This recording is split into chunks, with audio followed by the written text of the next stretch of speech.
Hello and welcome to Mr. Brandt's 5th grade everyday math review. In today's video we're going to be going over lesson 4.3, which is representing decimals in expanded form. Up at the top you can see that I've got the place values written out. So we've got the ones place followed by the tenths, the hundredths, and the thousandths place. The ones place can be represented with the number 1. The tenths place could be represented with decimal 0.1. The hundredths place would be 0.001, and the thousandths place would be 0.001. So we could read this 1/10, 1/100th, and 1/1000th. We could also show these values with fractions. The ones place is going to stay with ones. 1/10 will be 1/10. The hundredths is 1/100th. 1/100, and the thousandths is 1/1000. And we're going to use these later on as we go over expanded form, but right now I want to talk about standard notation. So standard notation is writing a number just how we would normally see it. So in this case, if we had the number 4 and 714 thousandths, this would be written in standard notation. Expanded form is taking this number in standard notation and showing the value of each individual digit as an addition problem. So let's start with words. So we could take a number in standard notation, write it in expanded form by using words. So for our first one, let's go with, 4 ones plus 7/10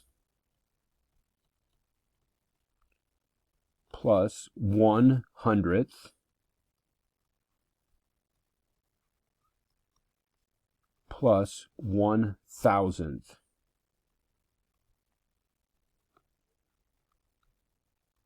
Excuse me, that should be 4 thousandths. So again, standard notation, 4 and 714 thousandths. We could write that using words in expanded form. We could also write it just as just using the digits from each one. So another way of writing this in expanded form would be with digits. So this would be 4 plus 7/10 plus 1/100th plus 4 thousandths. So that's an example of expanded form using the digits.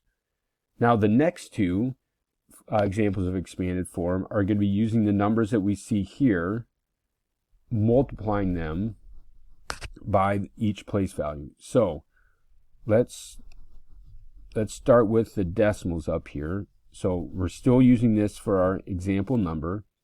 So it'll be 4 times 1, because the 4 is in the ones place, plus 7 times 1/10, because the 7 is in the tenths place, plus 1 times 1/100th, plus 7 times 1/1000th.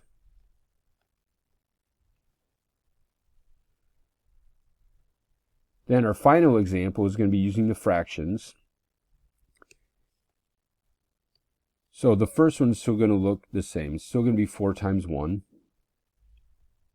For this part though, for the tenths place, we're going to use the fraction this time. So it's going to be 7. Oops, I just noticed I made a mistake back here. Sorry, this should be 4 and not 7.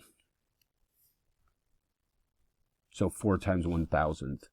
All right, back to this one. So using fractions, 4 times 1 plus 7 times 1/10, written as a fraction, plus 1 times 1/100th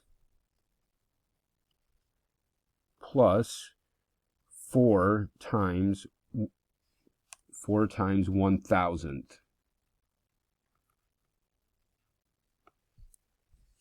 On your Homelink, it gives you 4 opportunities to write a number in expanded form. It'd be a good opportunity for you to practice one of each of these.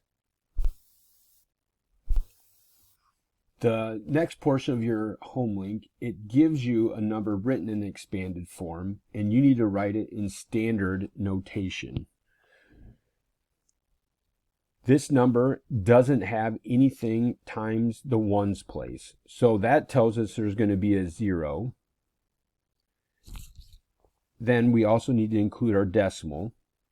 Then this goes from the tenths, hundredths, and thousands. So that tells me there's going to be 3 digits after the decimal because it goes out to thousandths.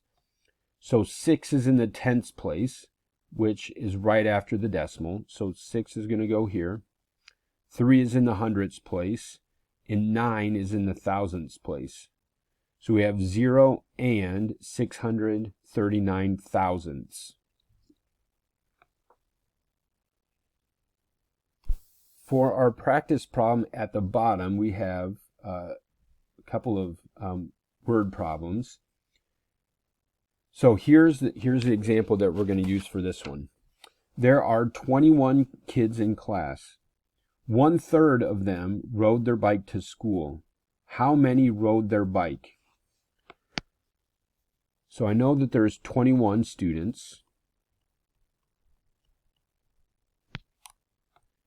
21 students.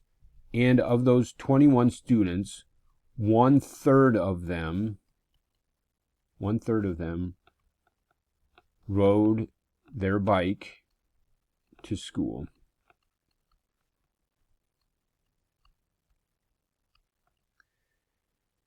There's 2 ways of finding the fraction of a number. One of them is by drawing a picture, and so I'm going to start by drawing a picture. And since the denominator is 3, I'm going to put 3 circles, and I'm going to put those 21 students into those 3 circles. So 1, 2, 3, 4, 5, 6, 7, 8, 9, 10, 11, 12, 13, 14, 15, 16, 17, 18, 19, 20, 21. Since there are 3 circles, we need to find 1/3 of them. So I'm going to look at one of the circles. And in that, there are 7 students. 1, 2, 3, 4, 5, 6, 7. So how many students rode their bikes to school? 7 students rode their bikes to school. So in addition to drawing a picture, you can also think about this with a division problem. So remember, a fraction that has a 1 at the top is called a unit fraction. I'm going to write that down again, a unit fraction. If you have a unit fraction, you can take the number that you're going to be dividing and divide it by the denominator. So in this case, it will be 21 divided by 3, which equals 7. So no matter whether you draw a picture or you do a division problem, you're still going to get the same answer. Now, there's one other thing that I'd like to show you that might come in handy on some of the other types of problems we do like this. You can also, we talk about fractions are also division problems. So I can write this division problem also as a fraction, which would be 21 over 3, or 21/3. So you could use 21/3 as an answer as well. 21 divided by 3, again, is 7. But I just want you to keep that in your mind as you're working on problems like this. So I hope this video was helpful for you, and the next video we'll be doing is Unit 4, Lesson 4. See you next time.